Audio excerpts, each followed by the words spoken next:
Hello, everyone. Right at the stroke of 6 o'clock, I'm on the East Coast. So 5 o'clock for everybody in the Midwest. Um, Thank you for making time for Flynn this afternoon. My name is Gigi Devaney, and I will be the moderator. I'm going to be hanging out here, taking notes and asking your questions. If you have anything going on or if you have any trouble, feel free to kind of ping me. But I'd love to introduce our star of the show, Dr. Mike Marvel, who's Flynn's senior scientist, and safety is his passion. I guess that's fair to say, right, Mike? So, Yeah, one of many. so I'm going to go ahead and turn this over to Mike. And again, thank you for joining. And uh, I'll talk to you in a little bit. So, Mike, it's all yours. Thanks, Gigi. Thanks again for everybody for being here. Really appreciate it. You've probably had long days, so appreciate your attendance here. My goal is to give you some actionable stuff you can choose to use or not use as it relates to lab safety. So with that, I'm going to share my screen and get going. As Gigi said, at any time, please feel free to ask questions, put them in the chat, and she'll get them to me. Okay. So Gigi, can you see the screen now at this point? Yes, I Just can. verify for me. Okay, cool. I'll let this reset. Okay. So first thing, lab safety, and again, I thank you for being here because lab safety is not the sexiest of topics. There's other stuff you could be doing. I think it's very important. It's not that exciting. That's one of the struggles with lab safety. I think the struggles are myriad. And by struggle, I mean the impediments to implementing a safety culture in your department, school, district. One of the biggest ones I think is psychological, and that's this idea that nobody really cares about the accident or incident that didn't happen. If you execute a really, really strong safety program, the reward is that nothing happens. But it's hard to measure that against a control in which you didn't implement a strong safety program. So oftentimes the work that goes into building and sustaining a strong lab safety program goes unrecognized. This can be very practical. For example, as an employee of a school, oftentimes you're not incentivized to take a position as a chemical hygiene officer that entails your being responsible for chemical inventory. Your administration might not be aware of the importance of the regulatory environment around lab safety. So there's many struggles. I think one of the biggest ones is, again, it oftentimes doesn't present an acute problem that you need to deal with immediately. Even if stockrooms are out of control, those things can kind of be ignored until they can't.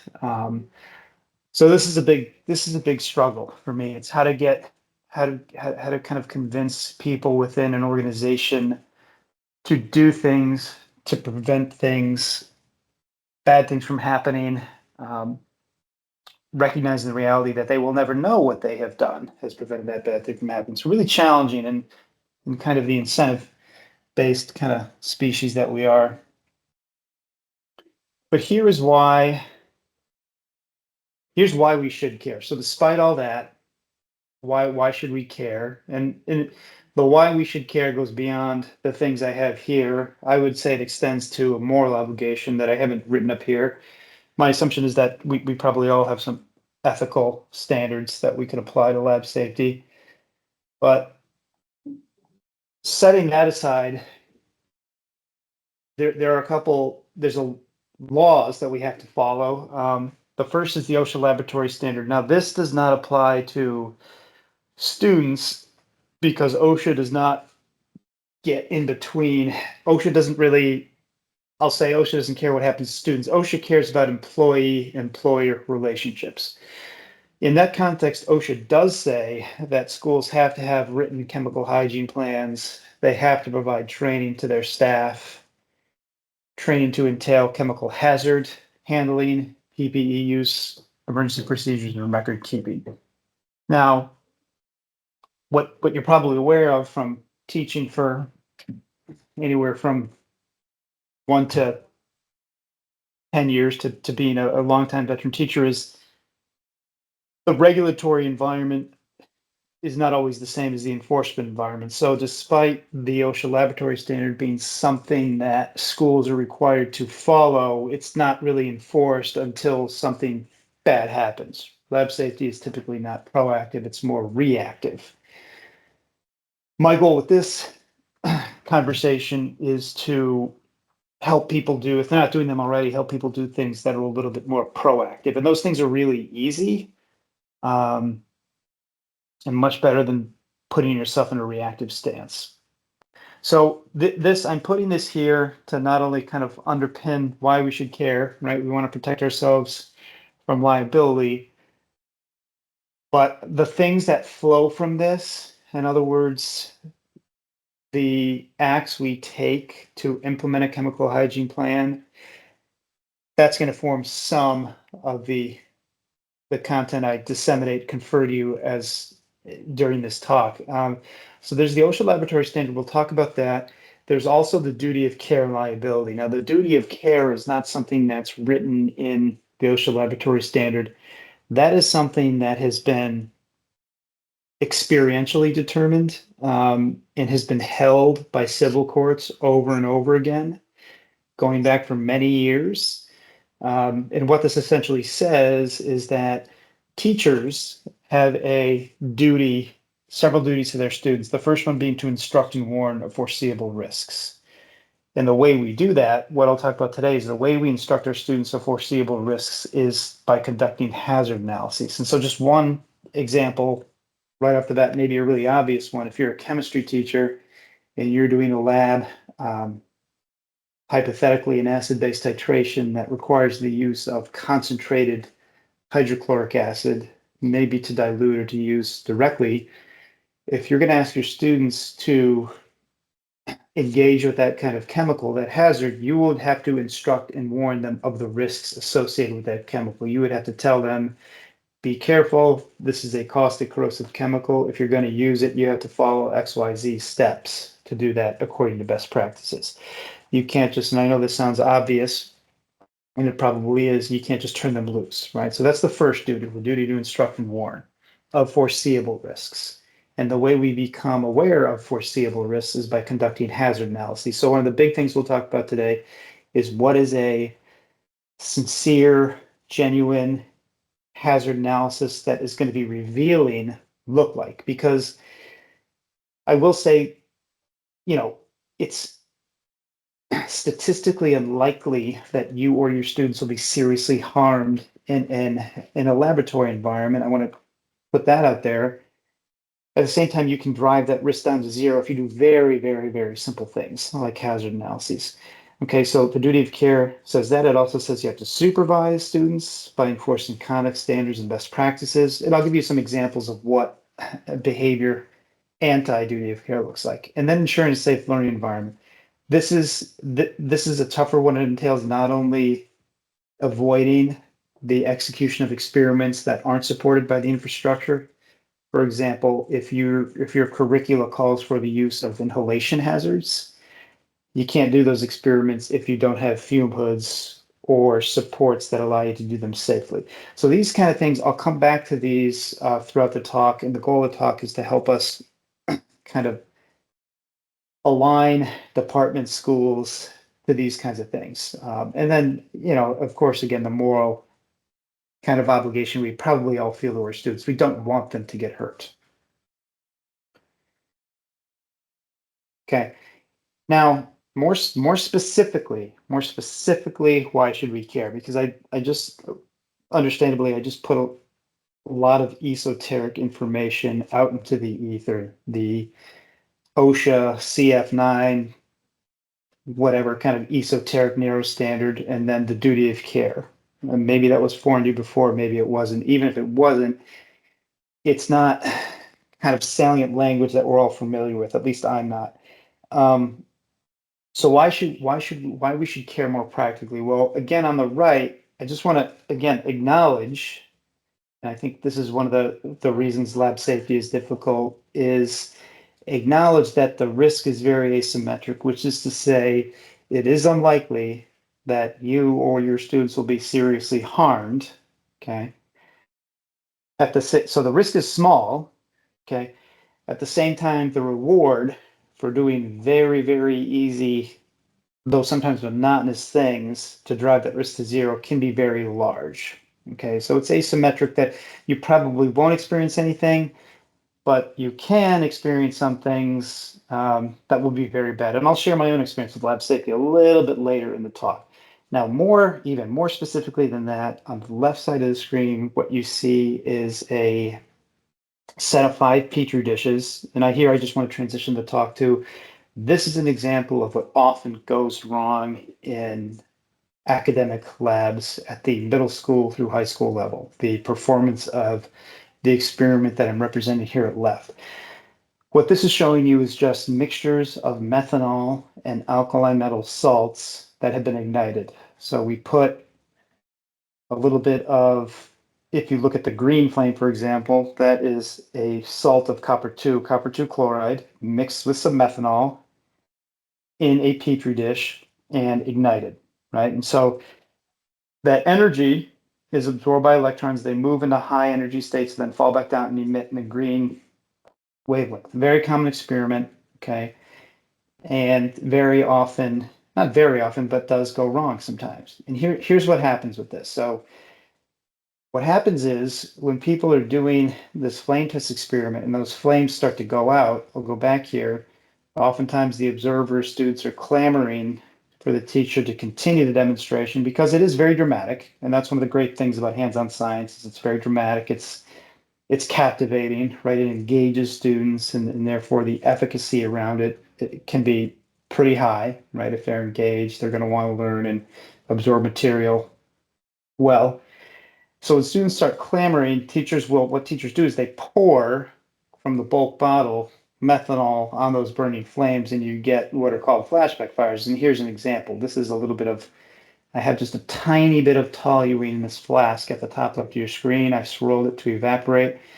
And you can see if I play this, I can pour the vapor, right? So the vapor itself finds its way to this flame and travels back to the bulk. Now here, there's no consequence because there's no liquid in the bottle. This is all vapor. But if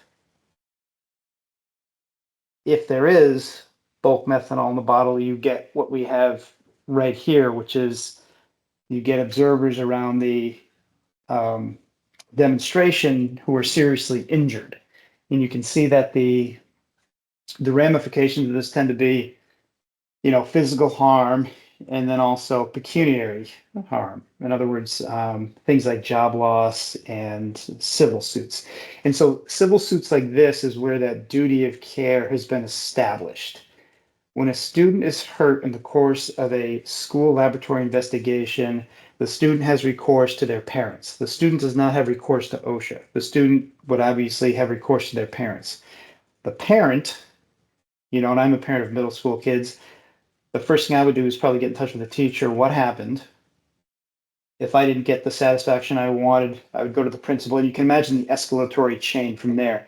But when things are really bad, they find their way into the civil courts. And what the civil courts have said over and over again is that teachers owe their students a duty of care to instruct and warn. So the way the civil courts make judgments based on incidents that involve this lab is you should have done a hazard analysis. The hazard analysis would have revealed that this can happen, but doesn't have to happen if you follow very simple steps.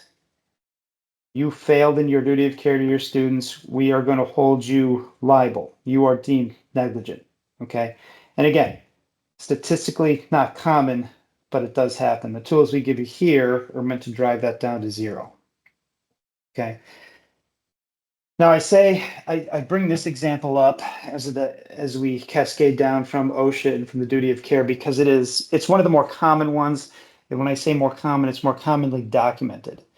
Now, what this bar graph tells you is going back to 1998, the number of incidents reported, I want to say that reported annually in which that flame test lab has gone wrong.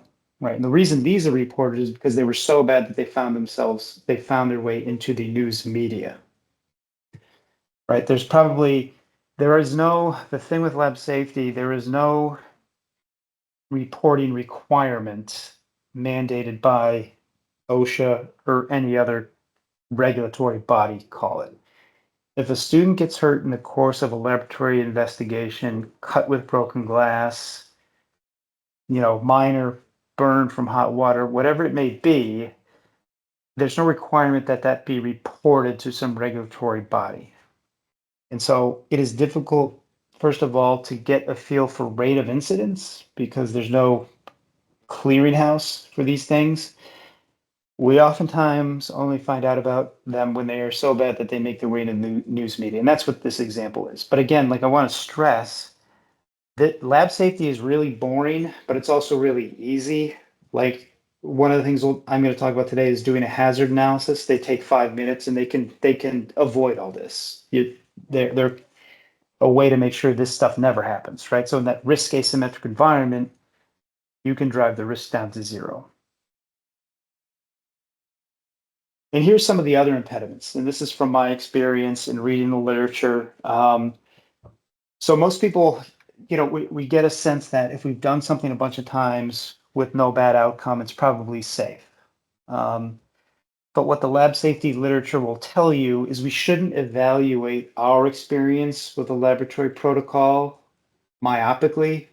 That is to say, if I've done an experiment 100 times without incident, that doesn't really tell me much. It's almost statistically irrelevant because there's probably other people who've done the experiment, and maybe it takes 1,000 times for some root cause that generates an incident to reveal itself. So one of the things the safety literature will tell you is that our personal experience, while valid, is not really statistically relevant. And I say that because I have talked to teachers, a couple teachers for whom this experiment has gone wrong, and what they have told me is, I don't understand. I had done this a bunch of times before throughout my career and never had anything go wrong. And that evinces, what that reveals to me is, you know, you probably a lack of subjecting the experimental protocol to a real hazard analysis and a real root cause failure analysis. Because with this experiment, the only thing you have to avoid doing is pouring methanol on a burning flame. And I think sometimes people can, when they're doing experiments like that, can engage in that kind of conduct without even realizing they're doing it. So, in their kind of recollection of an experiment gone bad, it doesn't register to them that they deviated from standard operating procedure, right? And so how do you make that kind of thing stand out? You do a hazard analysis, which would intentionally reveal that sort of thing to you. So the point I'm trying to make here is that lab safety is not inborn, it's not inherent. It's an empirical discipline, it's experiential.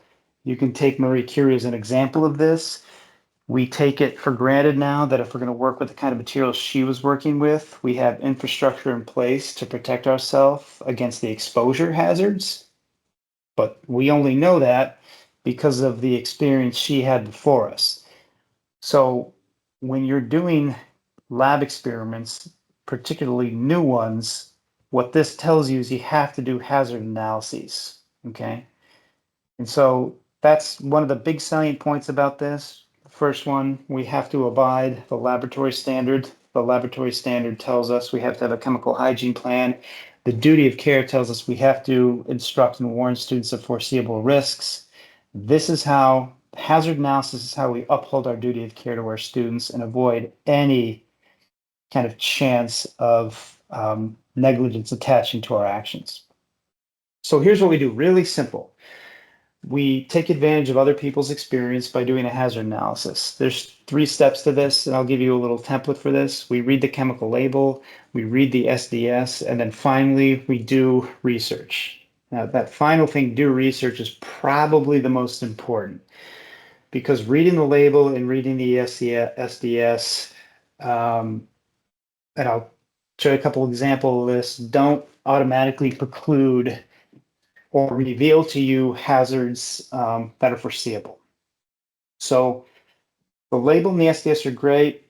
I highly recommend along with those two things, doing research. And again, I'll talk about what doing research means. So these are our three things we should do. And here's why reading the label and reading the SDS are enough. So let's kind of pretend here we're doing a hazard analysis. So again, that's one of the selling points of this talk is how do I do a hazard analysis? First thing, we read the label. Now imagine you're, a teacher. Well, you are a teacher. Most of you are teachers, but imagine you're a teacher and you're about to do the flame test lab. What does a hazard analysis look like?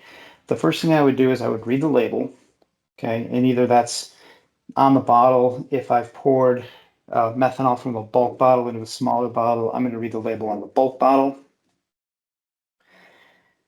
The bulk label here, and all I mean by the bulk label here is the label that comes on the container that you purchase and receive at your facility. Oftentimes people will receive that bulk material and pour in a smaller containers for handling. And at that point, unless they refer to the bulk label, they've lost that information at the immediate point of use, which is the new container. But you can see here methyl alcohol. Methyl alcohol has this flammable label, okay? Big, huge diamond on the right, red. It's got these graphics over here on the left. The skull and crossbones, the fire. So it's trying to confer to even a lay person that you need to take care when using this chemical. These are called pictograms. They connote standard things. Like the flame connotes this is flammable. This body with the diffuse kind of white light connotes this can be harmful to you, toxic. And the skull and crossbones again connotes toxicity. But look what this is trying to do. It's giving you a hazard alert. It's saying flammable, combustible. It's building in a ton of redundancy. Despite all that, the incidents that I showed you with the flame test lab still happen. So we can ask ourselves why that's the case. We can also ask ourselves, how do we build a hazard analysis plan that precludes that from happening? So you've got the label that alerts you to kind of at a high level, I need to kind of be careful with this chemical. The other thing you want to do is read the SDS. So the SDS, I'm showing you just the hazard identification section for methanol here. When you look at an SDS, I'll show you another one in full in just a couple minutes.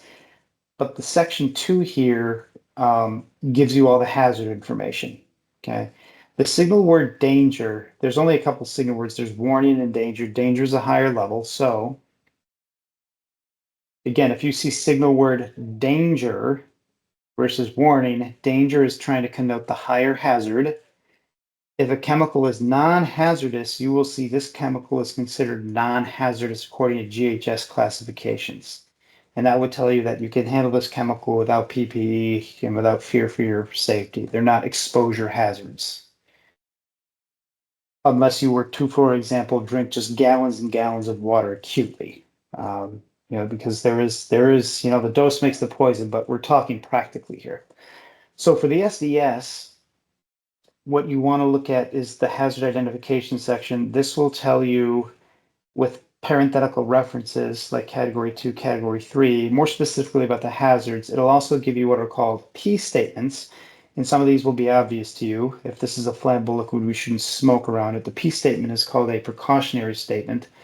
The H statement is called a hazard statement.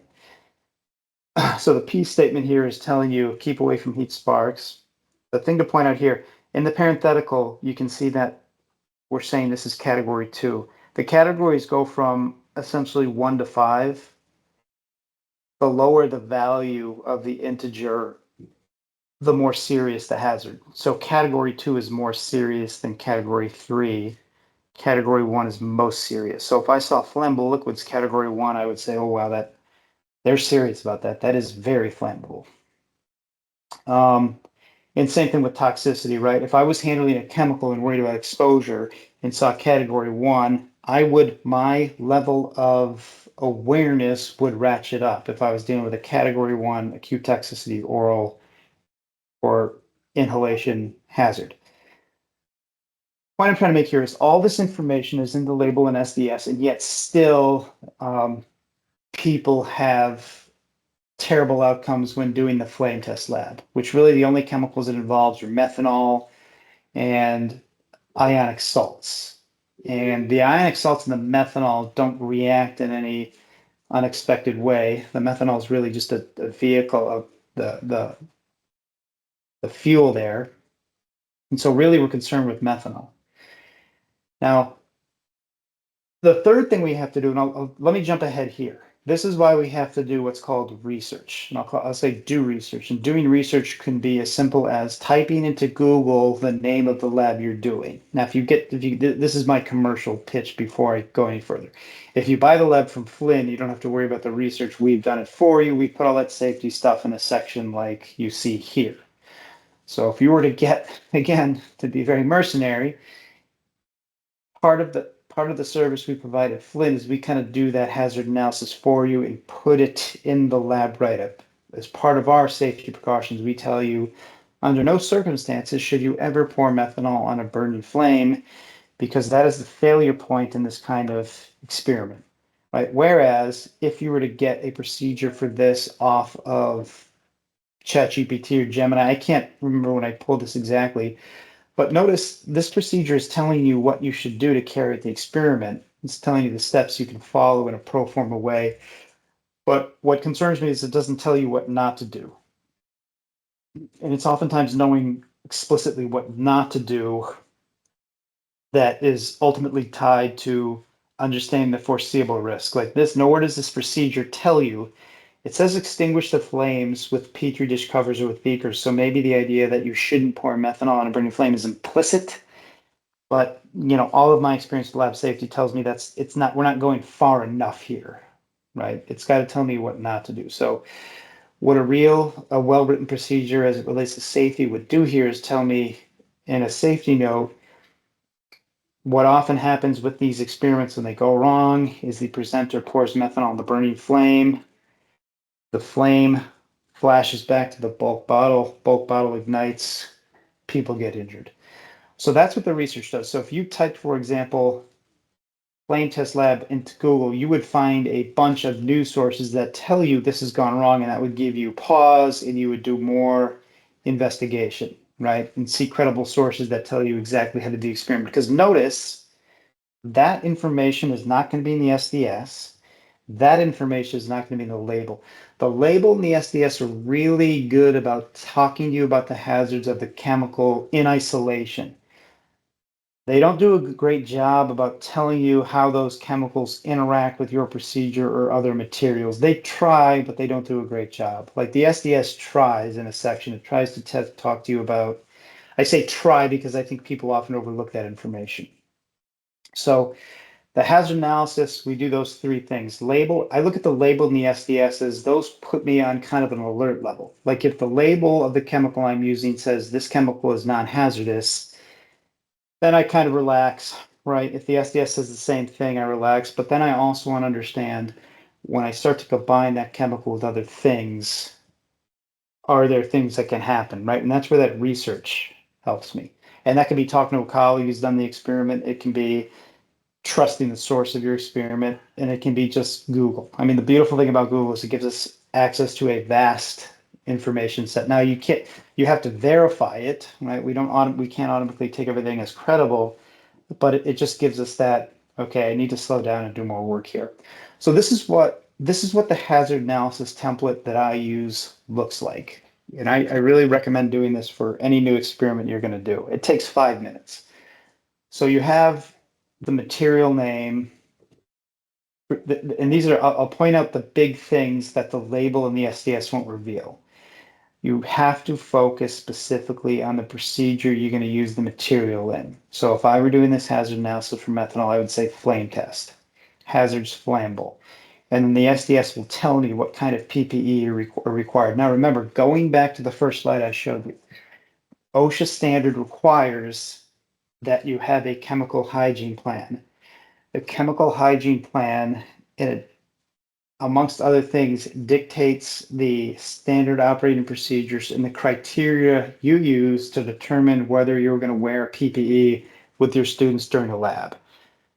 So what we at Flinn say is all that information the conditions under which you're going to require PPE are given to you in the SDS. The SDS will tell you when handling this chemical, these are the PPE you should use, right? And so I'm pulling this information, PPE required, from the SDS. I'm pulling the hazards from the label from the SDS.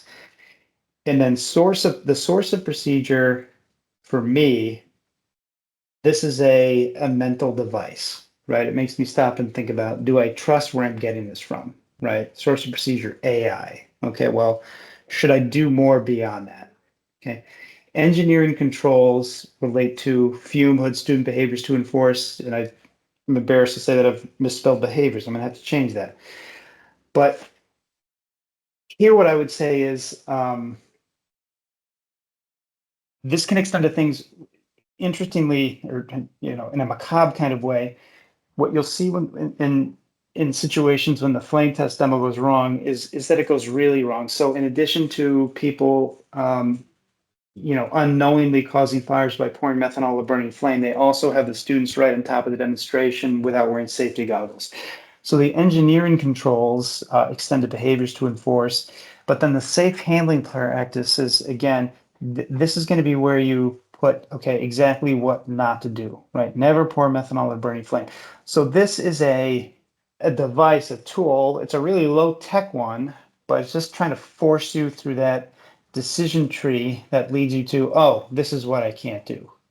Oh, and I've had to write it down a few times. Okay. So if you're doing this sort of thing regularly, what you're doing is you're upholding your duty of care to students and you're following the OSHA laboratory standard. If this is what you do regularly, you're doing those two things. I mean, and there's ancillary things we have to do with the OSHA laboratory standard, such as keeping a disciplined chemical inventory in making sure that we have record keeping of our training. But this kind of idea here, the hazard analysis forms the foundational piece of any safety program. The other thing too, as I said, one of the things with lab safety, and this is and again learned by experience, is that it's really hard because, and you are all employees of schools, is my assumption, is just as in any profession, you have new people entering the profession, you have people exiting the profession. Owing to that churn, information is often lost. What is instant? If somebody with a lot of institutional knowledge leaves an organization, and we experience this at Flinn Scientific, that can be very detrimental to the organization if we do not have a disciplined system for capturing and retaining that institutional knowledge. And it doesn't have to be very high tech. So most of the teachers in the classrooms that I visit use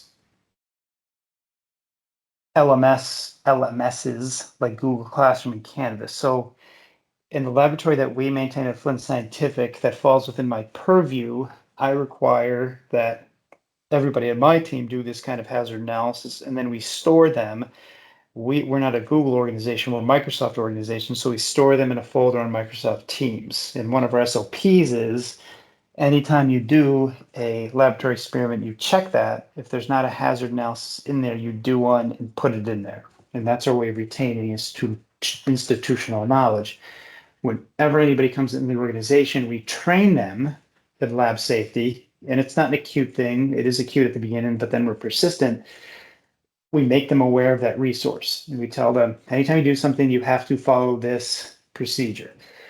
So this is big, and this extends to things like chemical inventory that we'll talk about in a little bit. But for schools, I say set up a Google folder only because that's the avenue that I see often used.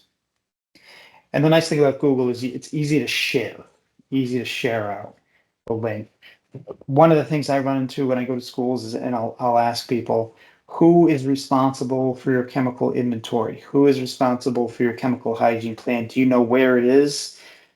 And it's not anything, it's not to promote kind of shame or embarrassment, but oftentimes I don't know what a chemical hygiene plan is, and that's totally fine. Again, it's not inborn knowledge. I didn't know what one was until I started studying lab safety. I don't know what that is. No, I don't know who has it.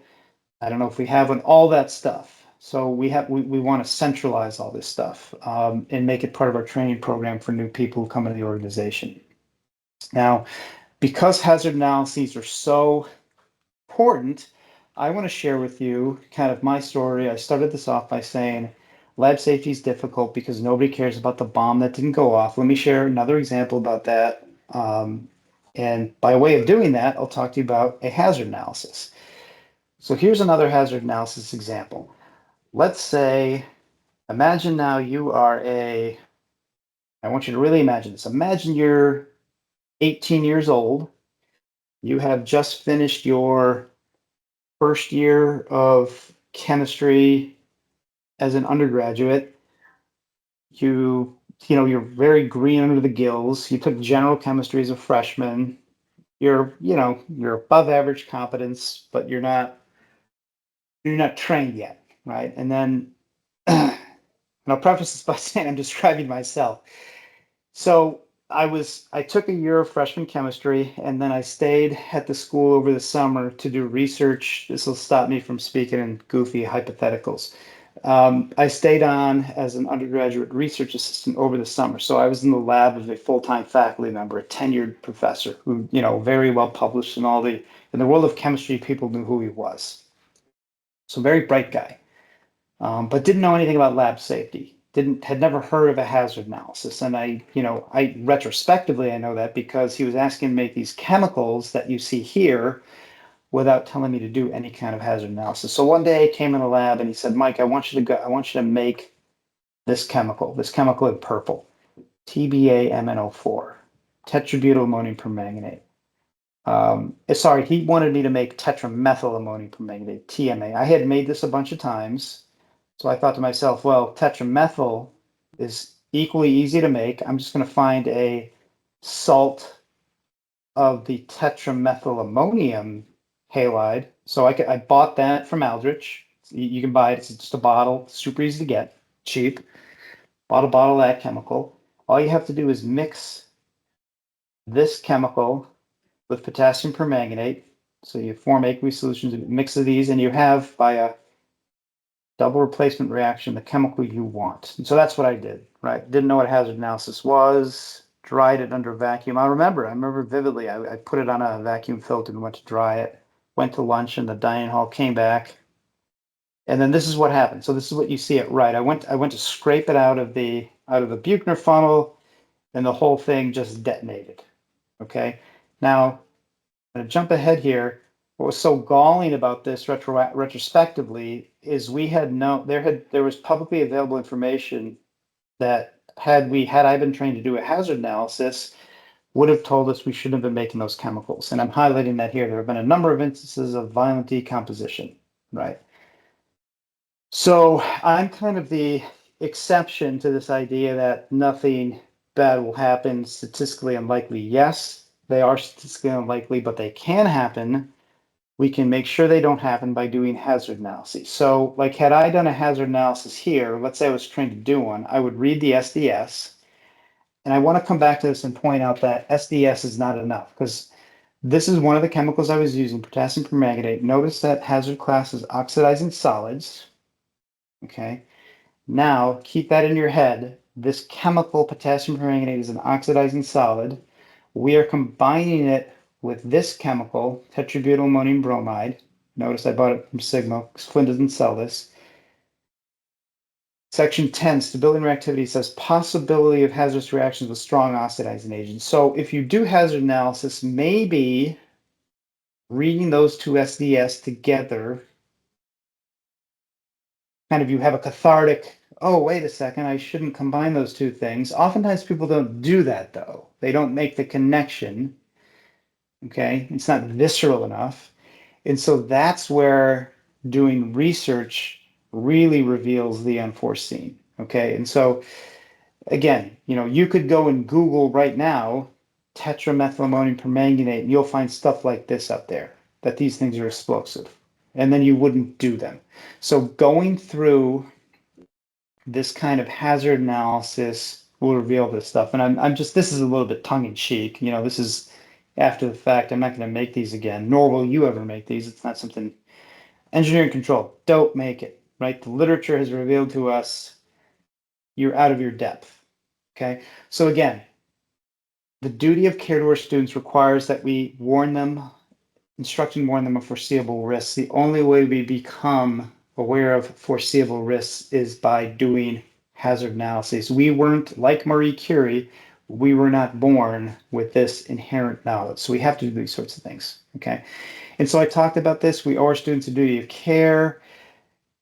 Negligence is a failure to warn students of foreseeable risk. So oftentimes when students are injured and they're injured very badly, and I've seen this happen before, and so please don't fall into this trap. Like I've seen with my own eyes, um, administrators, principals on the news, and I've read their statements afterwards, and they say, oh, you know, the teacher followed all protocols, and the student in this case did XYZ. The student wasn't aware that they couldn't do this, and it's like, oh god, that is not going to wash, right? I mean, that is ultimately not going to wash. Like the student is not the subject matter expert. The student is under no obligation to perform a hazard analysis. So like the onus falls on the person in the room. I just want to make that very clear because I've seen people get in trouble for that. We have a responsibility to our students. It's not the other way around. And so the way we protect them is by doing the hazard analysis. But there's really, unless students, if you warn a student of a foreseeable risk very explicitly, and student does something in direct contradiction to that's a different scenario. But you always want to take the time to give them that risk. And here's another example of that, how that plays out. This is an example from middle school biology. So we can take this away from chemistry. It's agnostic. The duty, I want to say, like, the duty of care extends to history class. The duty of care extends to English class. It just so happens that the environment in the chemistry class requires a higher duty of care because there is more clear and present danger just inherent to the chemicals. And here's an example from middle school biology. So what you're not seeing here is the context. So a teacher in a middle school classroom, this is from several years ago, had her students doing a flower dissection lab, handed out scalpels to the middle school students, and gave them flowers and told them to cut up the flowers to see what they could learn about the flowers. The teacher didn't give any explicit warnings about scalpel use. And I know this is obvious, it didn't say they were sharp, didn't give proper instruction on how to handle the scalpels, extending to taking the cap off and putting the cap back on, how to hold them. And in the first period they did this, a student got injured, but not terribly. In the second period, different set of students, the teacher ran the experiment again. Another student got hurt more seriously.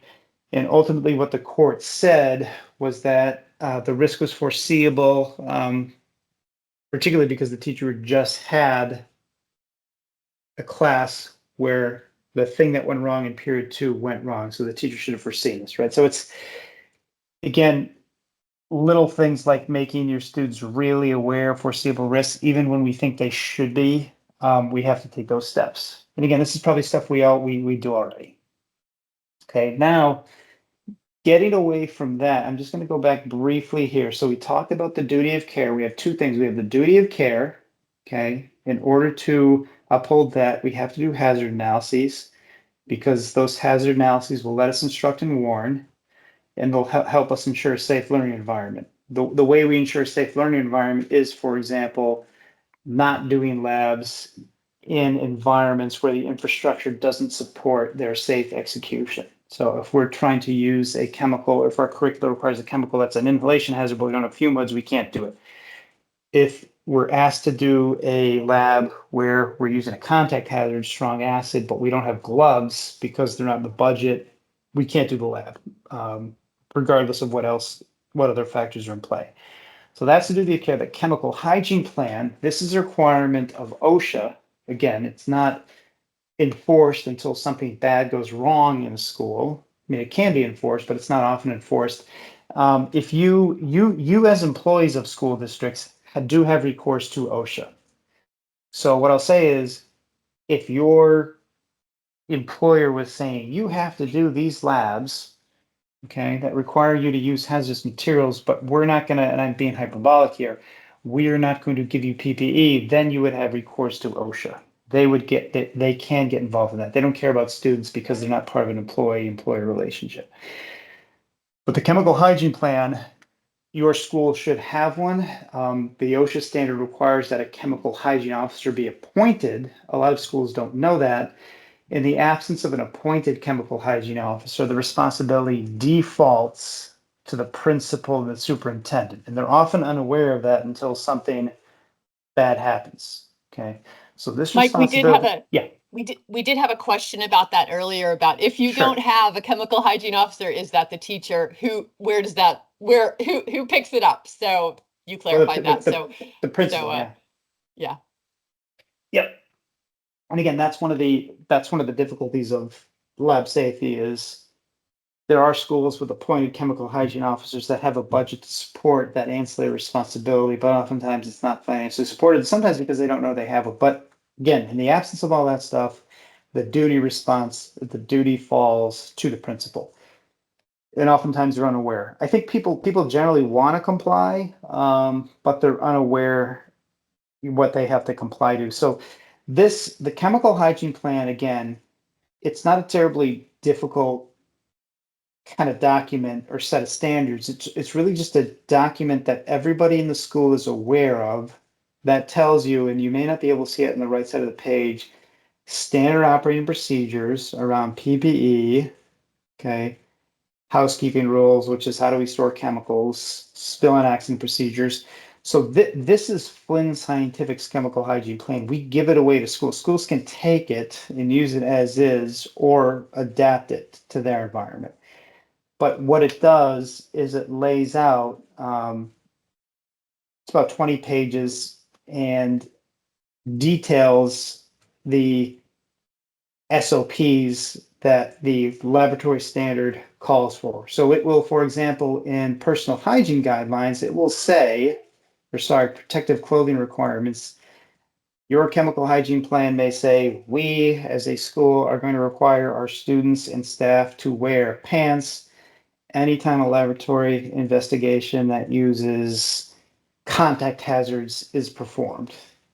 We are also going to require gloves and goggles. It'll lay out for spill and accident procedures. It will say, if the spill is qualitatively this big, a 500 milliliter bottle of acid, we will do this. If it's huge, we'll evacuate the building. So it has all that stuff in there. Okay.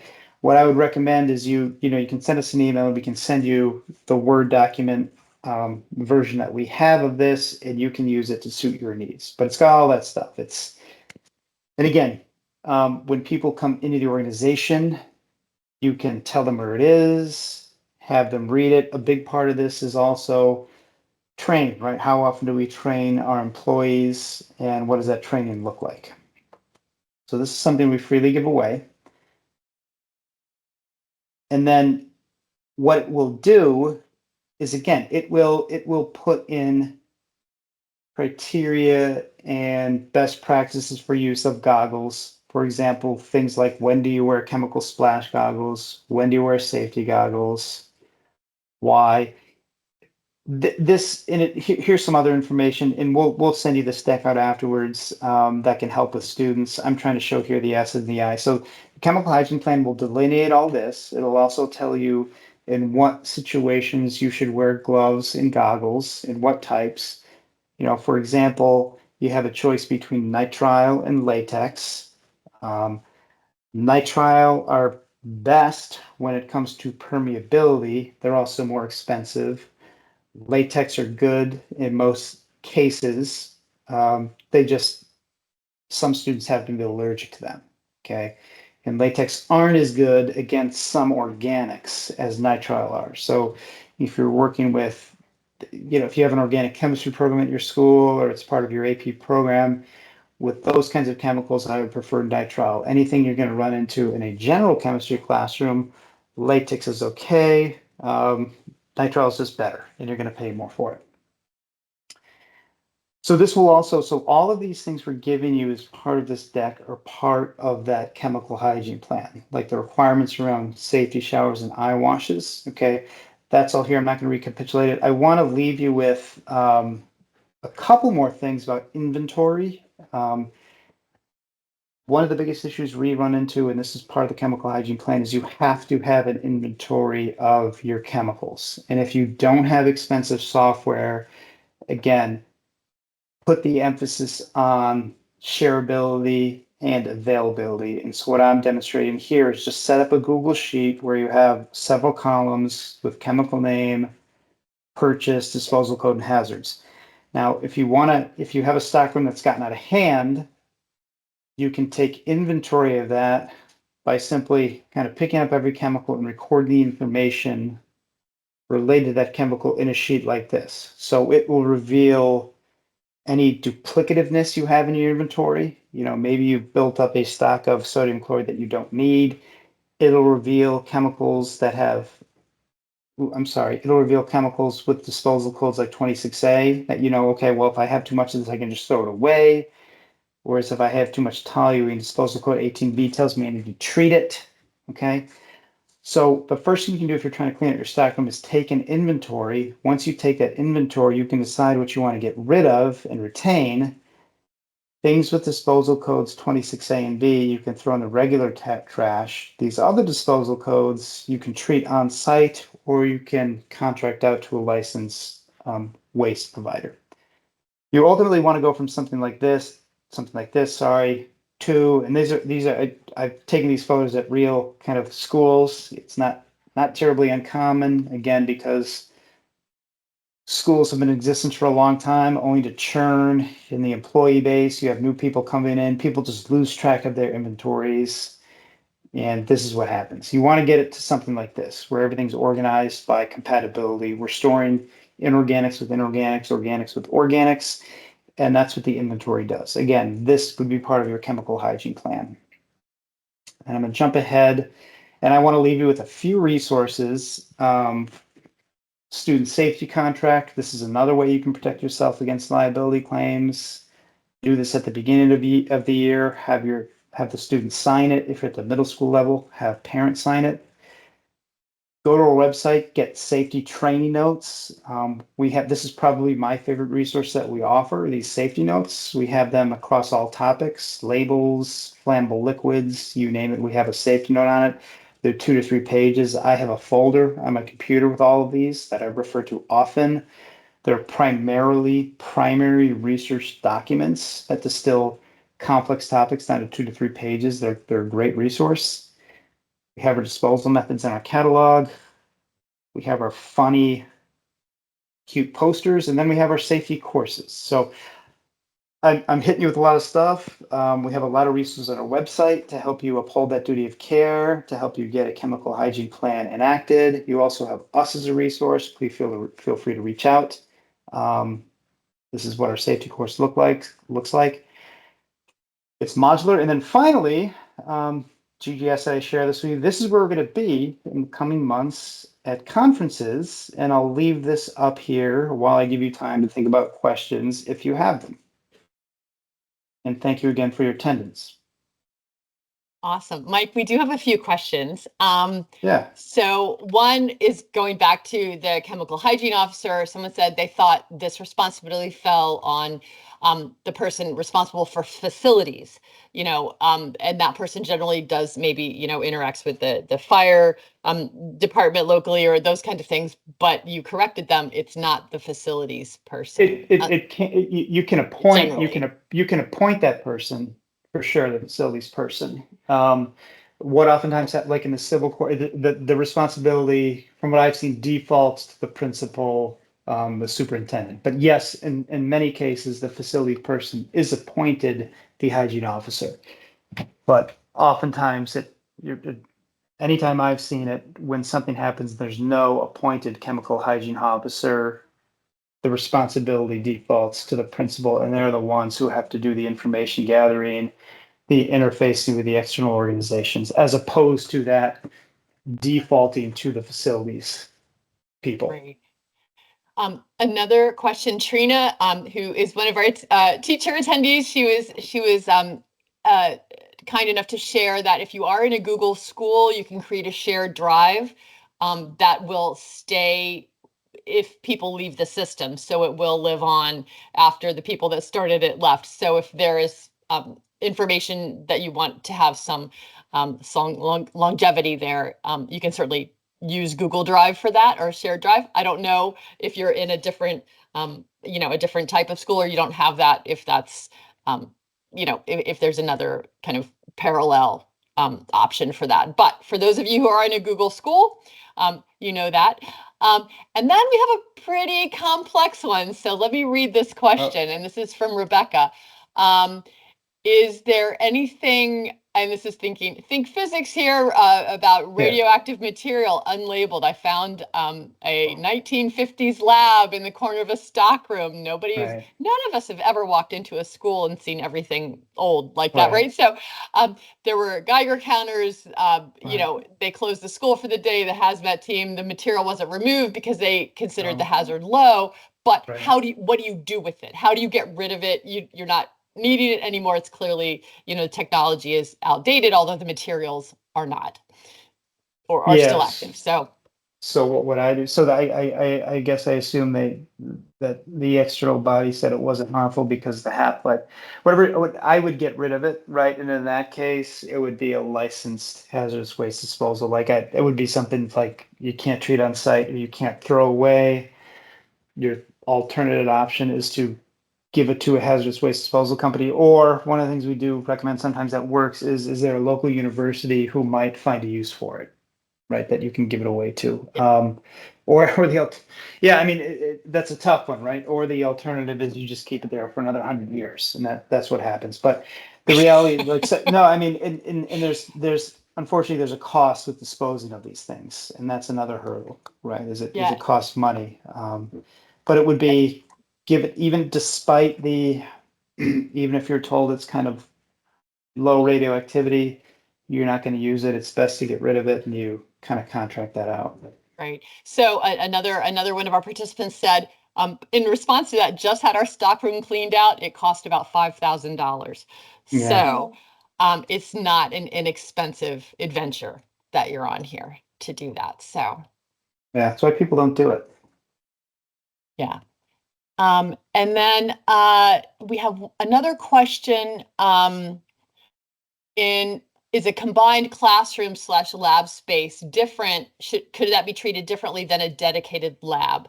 My school is trying to state that our blueprints of the school count our rooms as classroom, not labs. So they're putting additional students in the room. So anyway, so they're Yeah. having more students than the recommended capacity. And this is in the state of Connecticut, it looks like. And Catherine, if I got that wrong, please type in. But I think I got the gist of Yeah, no, what you're that's a saying good there. question. So, is it safe to do? I mean, and I don't want to paraphrase here. Is it safe to do experiments in a non-lab space or hybrid space that maybe doesn't have as many fume hoods or isn't purpose-built for a lab? And on top of that, is it okay to have 40 students where I should have 30? Is that getting at the question? I just Yeah, want to make sure. yeah, Yeah. yeah, So, like, what I would say is, you come. Because lab safety, again, like this is the hard thing is there will be organizations that have position statements on what's an acceptable number of students to be in a lab space. What's an acceptable number of students to have perfume, but like the NSTAs, the American Chemical Society will be, you shouldn't have more than 24 kids. What I would say is that like come back to the duty of care, make your administrators aware of this duty of care. A lot of people aren't aware of it. And if you are, for example, like there's a line and it's ambiguous, but we can say unequivocally that 100 kids is too many, right? 80 kids is too many. When you start to get down to 40, what I would say is that's too many. You cannot, you have 40, and I don't know if that's the number, but what I would say is the duty of care requires you to instruct and warn. You can do that regardless of number of kids. The duty of care requires you to supervise. Now, there's a difference in supervision as it relates to 5 kids than 40 kids. You can supervise 5 kids better than you can supervise 40. And I used to teach. Now, with respect, I think the one that it turns on for me is ensuring a safe learning environment. If I'm going to be asked to teach a laboratory investigation that requires my students to use hazards and there's 40 of students, I think it's unreasonable, and this is me just being frank, I don't think it's reasonable for you to expect me to be able, yes, it's unlikely that anybody will be badly injured, but somebody could. It is very difficult for me to ensure a safe learning environment when I am trying to supervise 40 adolescents or teenagers in the execution of a lab that requires them to use hazardous chemicals. So I think there are clear kind of boundaries above which the number of students is too many. I would say 24 is quite a lot. I would say more than 24 is probably too, like more than 30 for me is too many. It's you can't, it's just too many kids. They're too green to ensure that they're doing what they should be doing, particularly when you're going to set them loose with sodium hydroxide, right? And then in that case, maybe the decision has to become, well, we just can't do these labs. So for me, that would be, and again, I don't want to be glib here. I recognize that it's not easy. We all, part of organizations where there are other things at play. But what I would do is have a conversation with the administrator where you can point to some of these black and white things, like the duty of care, like the chemical hygiene plan, like position statements from the NSTA. The idea that we have to ensure a safe learning environment, I can't do that with 40 kids. That's my view on it. So when I answer questions like that, like how many kids is too many, is this space appropriate for the thing I'm doing in it? I come back to the duty of care, which is a standard that I'm going to be held to. I'm going to be held to, regardless of what my principal says, if a kid in my care gets hurt. So that's how I evaluate it. Not, again, regrettably, it's not terribly empirical. And it's unfortunate. Class size is something that I think teachers across the country struggle with. So it's something to be really aware of as well. We have one more comment, not a question, that is from Diane, who is on here, who said she received a safety grant from ACS to obtain chemical inventory software. Actually, she used Flynn's in this case. So, but there may be funding opportunities out there, I guess, is kind of the bigger Yeah, point to be made. that's So great. Yeah. if you're struggling with how to pay for something or what to do, there might be funding streams that you're not aware of. Thank you for that. So, okay.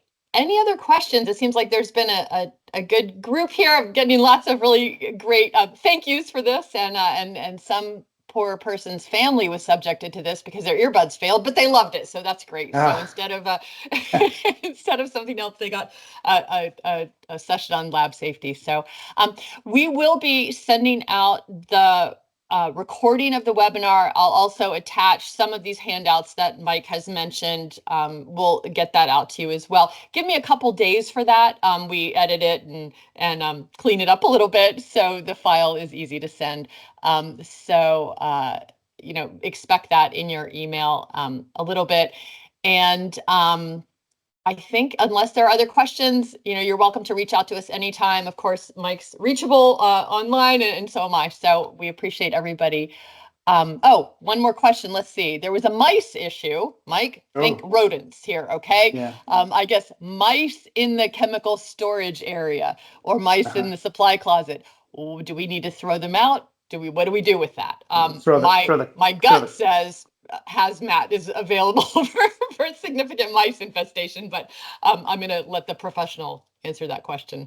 Like my view on that is like chemicals, like they're hazardous by ingestion, inhalation, or contact. And setting the mice aside, like you don't want to be exposed to mouse urine or mouse droppings, right? But like I think you can unless the mice have been injected, I think you can still use the chemicals. You just want to clean the stuff. Like I don't have anything against, using the chemicals post mice. kind of problem solving, because you're not going to be ingesting the chemicals, and the goal is to prevent contact with the chemicals. So I think you're good. And I just, unless they're really in there, and I think you're okay. But that's pretty gnarly, nevertheless. Yeah. Other reasons to get rid of the mice. So, Yeah. okay. Well, I think that is it for questions. Thank you everyone for participating and for your attention. And Mike, thanks of course again for sharing your wealth of knowledge with everyone. So look for an email in the next couple of days, and hope we see you at the next webinar. So Thanks, everyone. thank you guys. All right. Bye. Take care, everyone.